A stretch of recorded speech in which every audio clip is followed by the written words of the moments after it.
नमस्कार दोस्तों, day inspired YouTube channel में आपका दिल से स्वागत है।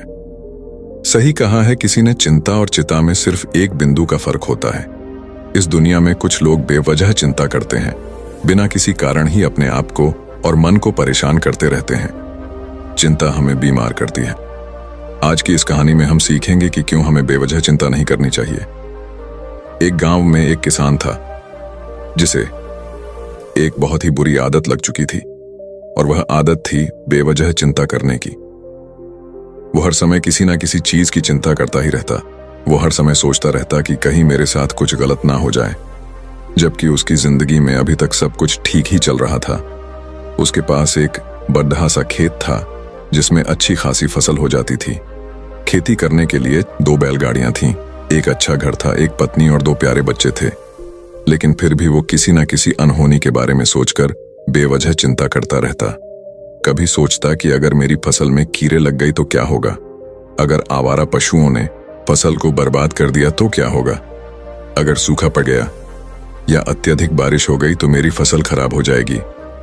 ऐसे ही वो भविष्य की अन्य बातों के बारे में सोचकर बेवजह चिंता में डूब रहा था। जैसे कि कहीं खेती के समय मेरे बैल बीमार ना पड़ जाए, मेरे बच्चों का भविष्य कैसा होगा, कहीं बुढ़ापे में मुझे कोई बड़ी बीमारी ना हो जाए, मेरे बच्चे बुढ़ापे में मेरा ख्याल रखेंगे भी या नहीं, वगैरह वगैरह। अपनी इस लगातार बेमतलब चिंता करने की आदत की वजह से वो आसान और परेशानी नहीं लगता था, और अब उसका किसी भी काम में मन भी नहीं लगता था। उसकी पत्नी ने भी इस बात को अनुभव किया कि उसे बिना मतलब चिंता करने की आदत पड़ चुकी है। उसने उसे कई बार समझाने की कोशिश भी की, तुम बेवजह चिंता करना छोड़ दो, लेकिन उसके समझाने का कोई मतलब नहीं रहा। उसे पता चला कि नगर में एक महात्मा आए हैं जिनके पास सारी समस्याओं का हल है। फिर एक दिन वो उसे लेकर एक बौद्ध भिक्षु के आश्रम में पहुंची। बौद्ध भिक्षु बहुत ही बुद्धिमान और ज्ञानी व्यक्ति थे। किसान और उसकी पत्नी अपनी सारी समस्या बौद्ध भिक्षुओं के समक्ष रख दी। किसान ने कहा, महात्मा, मैं हर समय किसी न किसी बात की चिंता करता रहता हूँ। मैं ज्यादातर उन बुरी चीजों के बारे में सोचकर चिंतित होता रहता हूँ जो अभी तक मेरे साथ हुई भी नहीं। किसान की समस्या को पूरे ध्यान से सुनने के बाद बौद्ध भिक्षु ने कहा, ठीक है, तुम दोनों कल सुबह आना और फिर मैं तुम्हें तुम्हारी समस्या का समाधान बता दूंगा।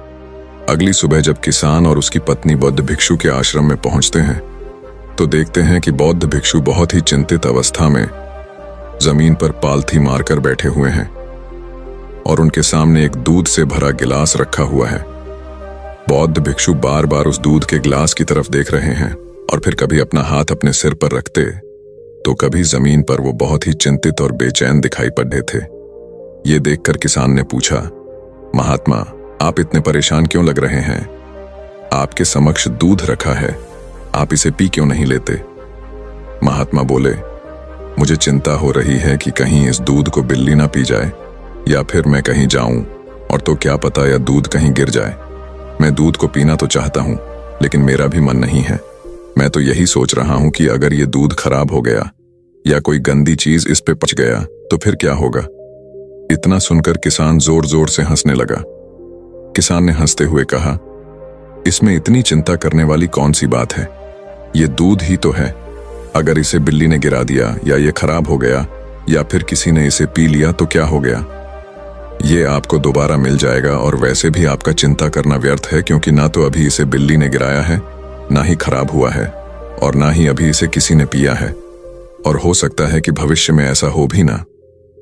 किसान के मुंह से ये बातें सुनकर बौद्ध भिक्षु मुस्कुराए और बोले, मैं भी तो तुम्हें ही यही समझाने का प्रयास कर रहा हूं कि भविष्य की उन घटनाओं की चिंता करना व्यर्थ है जो अभी हमारे साथ हुई ही नहीं, और बहुत बड़ी संभावना है कि वो कभी होगी भी नहीं, और अगर हो भी गई तो जिस चीज को तुम एक बार हासिल कर सकते हो उसे तुम दोबारा भी हासिल कर सकते हो, और अगर नहीं कर पाए तो कोई बात नहीं, क्योंकि समस्याओं के आने के साथ ही उन समस्याओं का सामना करने की हिम्मत भी अपने आप ही आ जाती है। ये बातें सुनने के बाद किसान को लगा जैसे किसी ने उसके गाल पर एक थप्पड़ मारकर उसे नींद से जगा दिया हो। उसे महसूस हुआ कि वो भी तो यही गलती कर रहा है, वो भी तो भविष्य की उन घटनाओं के बारे में सोचकर चिंतित हो रहा है जो अभी तक घटी ही नहीं और शायद कभी घटेगी नहीं। वो और फिर बौद्ध भिक्षु के चरणों में गिर पड़ा और कहने लगा, इतनी आसान में मुझे मेरी गलती का एहसास करवाने के लिए आपका बहुत बहुत धन्यवाद और मैं आज से पूरा प्रयास करूंगा। मैं बेवजह चिंता करना बंद कर दूंगा। जापान में एक लोकप्रिय कहावत है, अगर तुम चल रहे हो तो सिर्फ चलो, अगर तुम खा रहे हो तो सिर्फ खाओ, लेकिन एक समय में सिर्फ एक ही काम करो, चिंता न करो। इस लोकप्रिय कहावत के अर्थ ने मुझे हैरान कर दिया था और सच कहूं तो मुझे ऐसा लगता है कि कहावत के अर्थ में ही वो राज छुपा है जिसे अगर किसी ने अच्छे से समझ लिया और अपने जीवन में उतार लिया तो वो चिंता के बंधन से ही हमेशा हमेशा के लिए मुक्त हो जाएगा। इस कहावत के अर्थ के बारे में हम आगे बात करेंगे, लेकिन उससे पहले देखते हैं कि हमारे दिमाग में इस तरह के विचार ज्यादा चल रहे होते हैं। पहला, क्या मैंने ये काम सही से किया? दूसरा, क्या मैं इसे और बेहतर कर सकता था? तीसरा, इसका परिणाम क्या होगा? और चौथा, लोग मेरे और मेरे काम के बारे में क्या सोच रहे होंगे?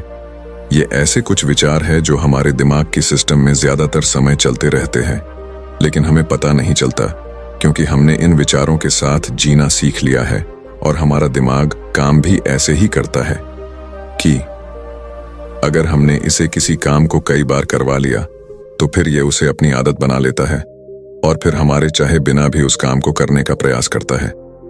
शुरुआत में तो हम किसी भी काम को अपनी इच्छा से पूरे होशो हवास में करते हैं, लेकिन बाद में वो हमारी आदत बन जाता है और फिर हम बस बेहोशी की हालत में बिना सोचे समझे उस काम को करते चले जाते हैं। जब एक बच्चा छोटा होता है तब उसे पता नहीं होता कि चिंता क्या है, लेकिन जैसे ही वो बड़ा होता है माँ बाप कहना शुरू कर देते हैं, बेटे आपको होमवर्क करना है, आपको उसकी चिंता नहीं हो रही, आपके एग्जाम आने वाले हैं, आपको उसकी चिंता करनी चाहिए।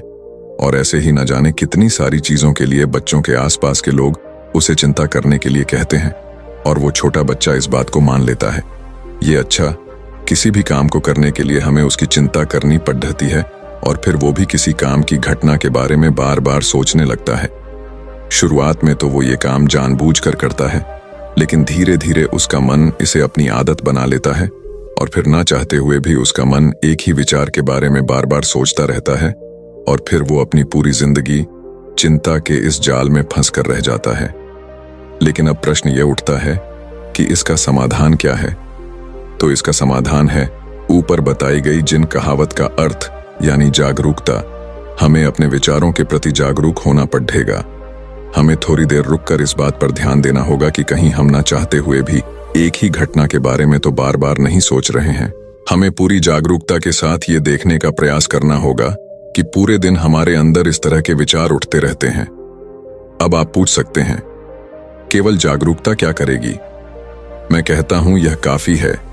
ये मन को शांत करने के लिए पर्याप्त है, मन को अपने स्वभाव का एहसास कराने के लिए पर्याप्त है और जीवन में जागरूकता लाने का सबसे आसान तरीका है ध्यान करना। ध्यान करने के दौरान अपने विचारों पर ध्यान देना, और जब आप पूरी जागरूकता के साथ अपने विचारों पर ध्यान देना शुरू कर देंगे तब आप पाएंगे कि आपके मन में चलने वाले गैर जरूरी विचार एक एक करके अपने आप ही गायब होना शुरू हो जाएंगे और फिर आप एक आनंदित और शांत जीवन अनुभव कर पाएंगे।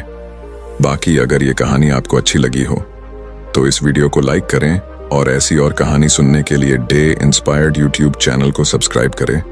तब तक मिलते हैं हम आपसे ऐसी ही एक और प्रेरणादायक कहानी के साथ अगले दिन। धन्यवाद।